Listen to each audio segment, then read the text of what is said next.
Alrighty. Hello, my name is Matthew Donahue.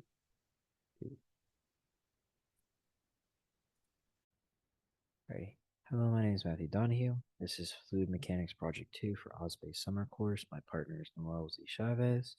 We're going to do the flat plate with laminar flow.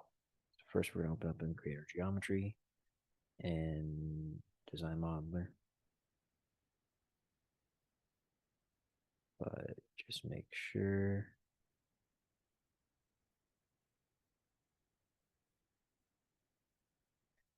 that you change this to 2D, not leaving it as 3D.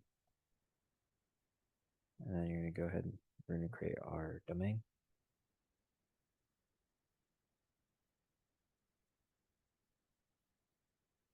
And then we're just going to put in the dimensions. For this project, we were told to have a length of 100 centimeters. So we're going to go ahead and we're just going to add all of our stuff here. And then go up to units, change it to centimeters. Go in here, change this to 100 centimeters. We calculated our height to be the ideal height for us to really be around is 7 centimeters. So that's what we're going to do. Then we're going to go ahead. We're going to go to constraints. We just get box select concept, service from edges. Select that, generate. There we go. We're going to click out of here. We go in to create our mesh.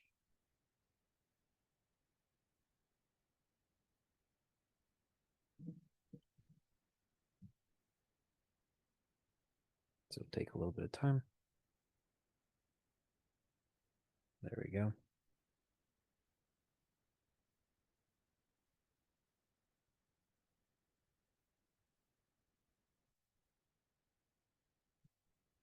First thing we're going to do is we're going to go ahead and name all of our components. So this is going to be,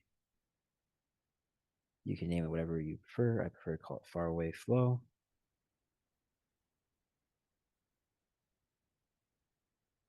And then go down here. I'm going to name this the flat plate because this is the section that's going to behave like a flat plate. We're going to still have that inlet.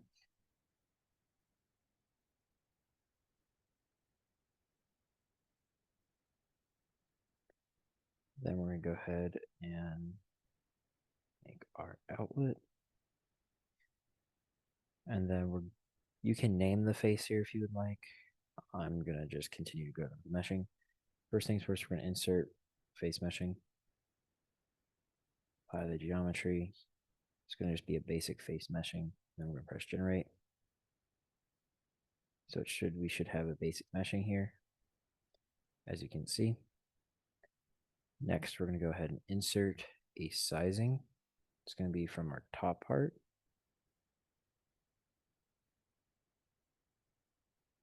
Make sure you select those two pieces.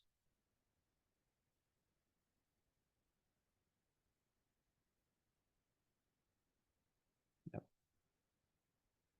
Press the wrong button. Apply the geometry. We're going to switch the number of divisions. We're going to make it fine, so we're going to put 100. Go here. We're going to make sure it's a hard parameter. And go ahead and press generate.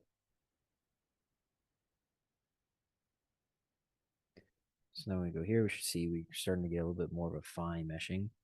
So we're going to go ahead and insert a second sizing meshing.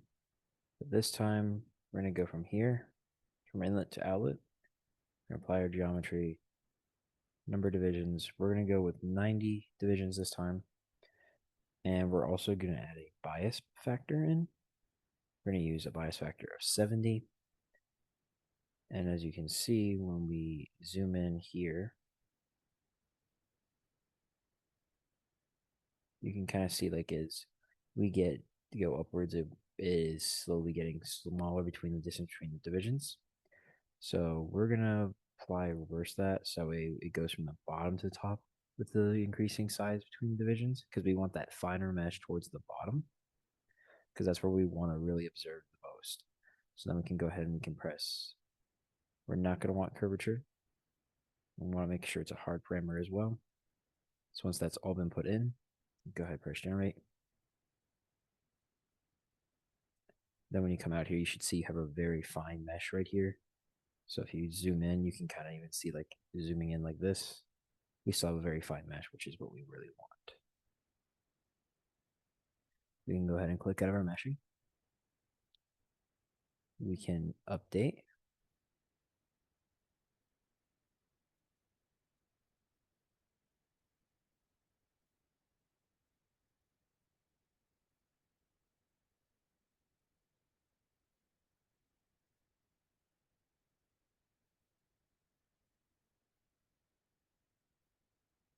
There we go. Our mesh has been updated. So now we can go ahead and create the setup based off the parameters we were given. We're going to go double precision. We're going to use 2 solvers.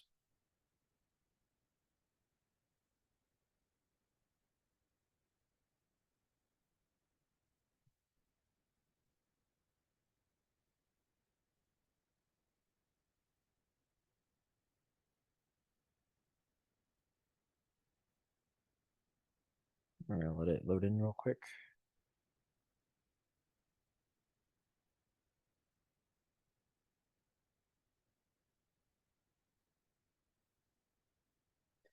Okay, so we can kind of see here as we zoom in, we kind of get the idea that our meshing is a little bit better.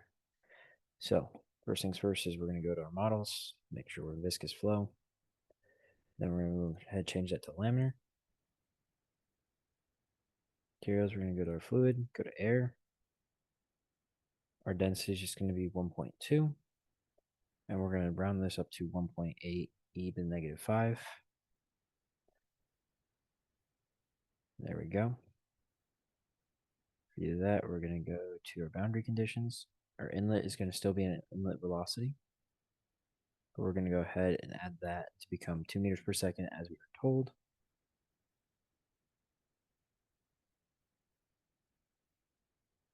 And then also real quick, we're going to go ahead and change our residuals to the 6th, negative 6 power, so we're getting that level of accuracy we want. And then our outlet's just going to stay the same. As just pressure outlet, just what we want. With our walls, we want the flat plate to remain stationary with no slip. So we have that, so we don't need to do anything to it. Now we're going to change the type of the far away to become a symmetry. Usually you can do a pressure far away field, but symmetry is what I find to work the best. So I want to click on that to edit it. And then you're going to click these 2 surfaces so that way it will mimic everything. So that way it will be symmetrical, the top and the bottom and everything. So that way then the flow will kind of just pass through. Then we have that done. That's all of our boundary conditions changed. Next, you can go ahead and initialize. There we go. And then we can run our calculations, which we're going to do 200 iterations to get valid data. I'll give that a minute to process those.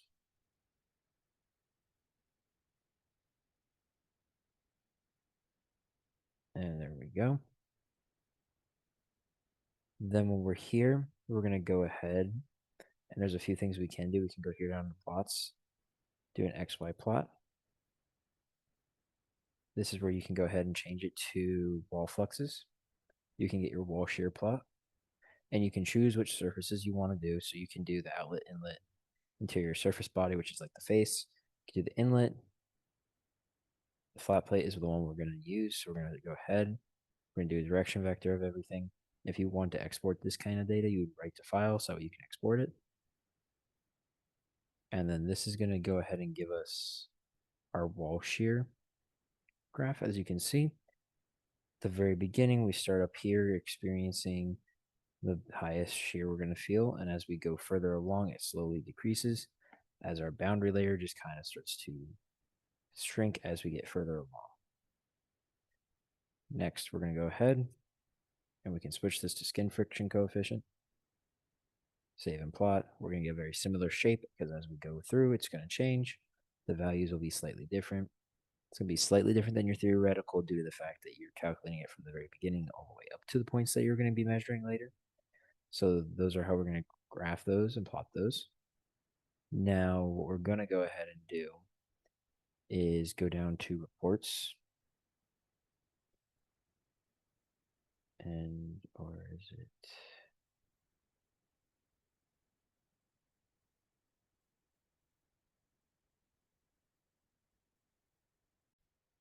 So you're not going to go down to reports. You're going to go down to report definitions. You're going to click on it to get to this screen. You're going to go ahead and press new. You're going to press force report, and then you can press drag, and this is how you can report your drag coefficient. So we're going to select our flat plate section, and then you can print the consoles, the one you want to do, so that way you can see it down here. You can report file, report plot, depends on what you want. And you can do drag force, drag coefficient, but in this case, we want the drag coefficient. We're going to go ahead and force that.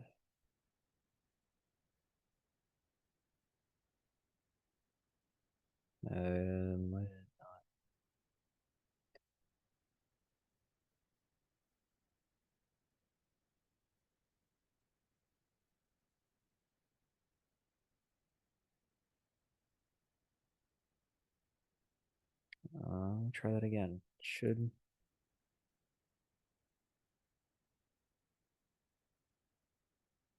Oh dear.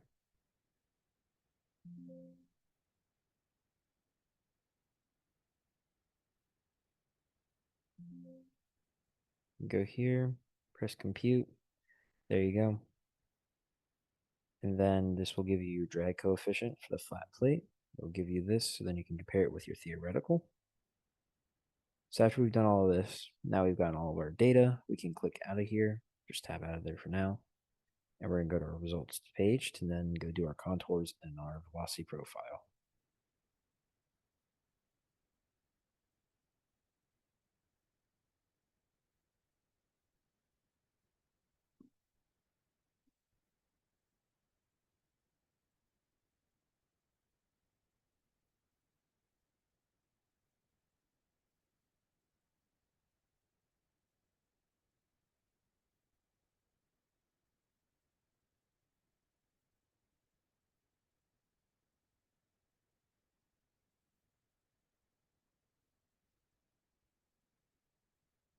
Give it a second. There we go. I don't know why this is behaving like this. Okay, so we're going to go here. We're going to name our lines first. So we'll call the first one X1. This is going to be at a point of 35 centimeters. So it's going to be at 0.35,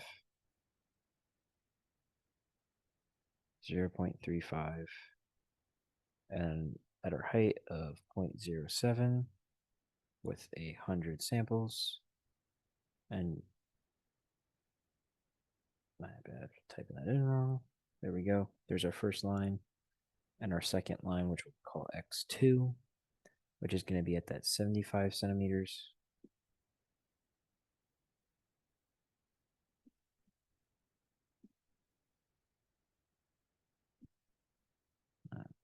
Then we're just going to go ahead and change that to 75. And then we're also going to do 100 of those and apply. So now that we have our lines, we can go ahead and we're going to do contour. This is going to be our pressure contour, so we're going to go ahead and do 110 of these. And then you can just press apply. Then we're just going to do this to go here, edit this to give it a better. There you go.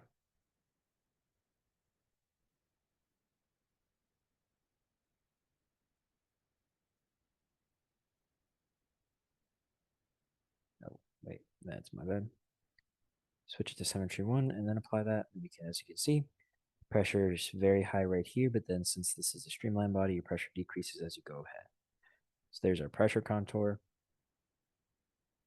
And then we can go ahead and we can go here to do a velocity, symmetry 1. I believe we're going to do vertex.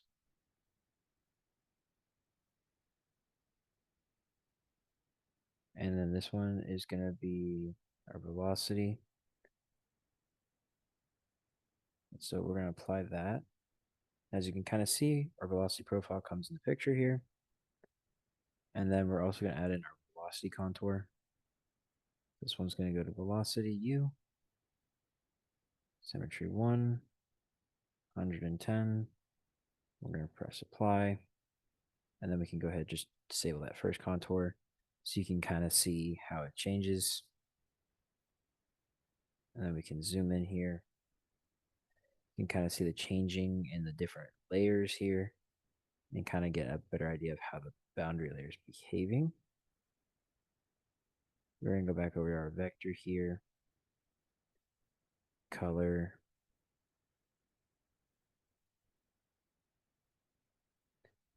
switch it to black. Now we should see the vector be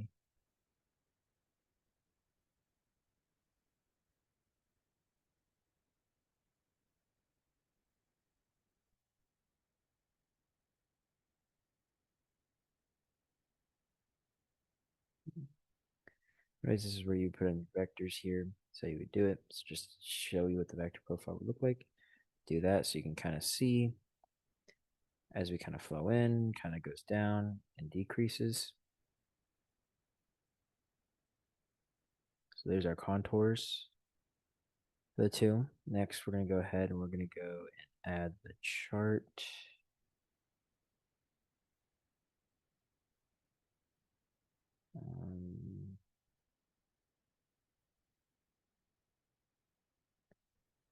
There we go.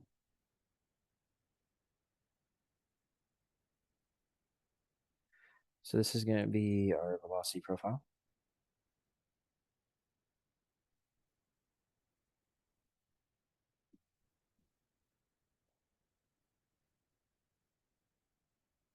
And so this is going to be at our two different points. So we're going to do X, Y, Z.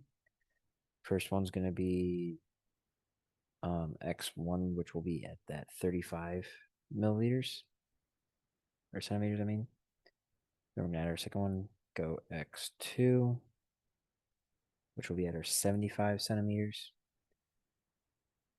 Go ahead, switch this to velocity U. And then Y will just go ahead and become our height value, and we can apply. And as you can see, we'll get our velocity profile comparing the 2 points. So X1 will be our 35 centimeters, X2 will be our 75 centimeters.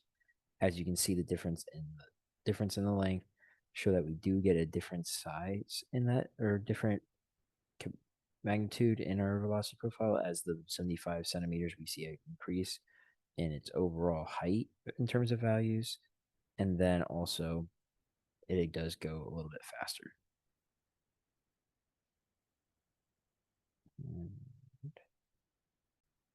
Real quick, we're going to go back and just change our vectors to make them the proper view we want. So in this case, we're just going to go back here and we're going to click on our vector point. So we have all this. We're going to go geometry. We're going to go ahead to free edge. Keep it on our velocity. Color, we're going to change from variable to constant, so it's just straight black. And once we press apply to that, you can kind of see here. Once we go in here, we can zoom in. Can change the symbol to just line arrows and make them smaller. But you can kind of see we can get the correct velocity profile we want. Let's see if that just looks a little bit better. But you can kind of see our velocity profile kind of shape here with our vectors as we slowly increase our height. And we can even zoom in a little bit more to see it, thus giving us what we need.